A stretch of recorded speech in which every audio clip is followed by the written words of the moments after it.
এখন আপনারা যে মামুনকে দেখতে পাচ্ছেন, আমি খুব গর্ব নিয়ে বলতে পারি যে এই মামুনকে আমি ক্রিয়েট করেছি।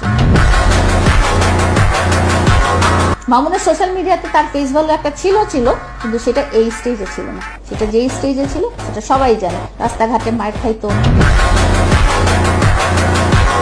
কোন জায়গায় মার খেতো না, রাস্তাঘাটে গিয়ে ও বলে তো যে লায়লার জন্য সম্মানহানি হয়েছে। ওর সম্মানটা কোথায় ছিল? আমার প্রশ্ন হচ্ছে যে তোমার সম্মানটা কোন দিক দিয়ে ছিল? তুমি নাচো গাও, সেই হিসেবে তোমাকে তো কেউ মিডিয়া কর্মী হিসেবে ধরেই না,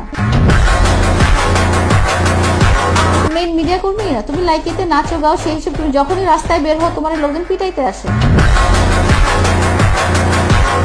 তোমার দেখতে আসে যে তোমার এই অদ্ভুত চুলের কালার, অদ্ভুত ছিঁড়া প্যান্ট, অদ্ভুত স্টাইলিং এর এইসব মানুষ যখন চিড়িয়াখানায় চিড়িয়া দেখতে আসে সেভাবেও তোমাকে দেখতে আসে।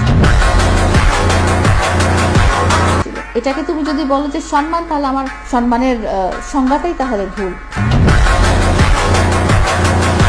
সম্মান চলে যেতে হলে আগে তো সম্মান থাকতে হবে। তোমাকে সামনাসামনি মামুন ভাই একটা সেলফি, ওই বানরের সাথে যে একটা সেলফি তুলে মানুষজন চিড়িয়াখানায় তুলেন না আপনারা, ওইটাও কিন্তু তুলে, তাহলে কি বানরের একটা সম্মান হয়ে গেল?